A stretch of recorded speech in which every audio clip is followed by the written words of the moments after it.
വെറുത്ത് വെറുത്ത് ഒരാളോട് നമുക്ക് സ്നേഹം തോന്നിയാൽ ആ സ്നേഹം ചിലപ്പോൾ ഒരുപാട് കാലം നീണ്ടു നിൽക്കും.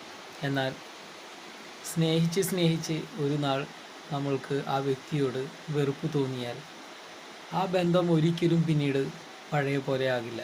സ്നേഹം തോന്നില്ല, അടുപ്പം തോന്നില്ല.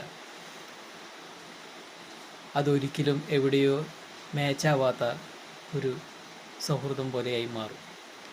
അതൊരിക്കലും നമുക്ക് മനസ്സിൽ ഉൾക്കൊള്ളുവാനായി സാധിക്കില്ല. ഇത്രയേറെ സ്നേഹിച്ചിട്ട് അവർ നമ്മളെ ഒഴിവാക്കി, അല്ലെങ്കിൽ അവർ എന്താ ഇങ്ങനെ ചെയ്തത്, ഇതായിരിക്കും നമ്മുടെ ഉള്ളിലെല്ലാം. ഇങ്ങനൊരു അനുഭവം നിങ്ങൾക്കില്ലേ? അപ്പോൾ എല്ലാവരും സ്നേഹിക്കുക. നമ്മളെ അറിയുന്നവരെ, നമ്മളെ കേൾക്കുന്നവരെ, നമ്മൾക്ക് വേണ്ടി സമയം കണ്ടെത്തുന്നവരെ, നമ്മൾക്ക് വേണ്ടി കാത്തിരിക്കുന്നവരെ, അവരെയാണ് നമ്മൾ അക്സെപ്റ്റ് ചെയ്യേണ്ടത്. അല്ലാതെ നമ്മൾ ഇഷ്ടപ്പെടുന്നവരെ തന്നെയല്ല.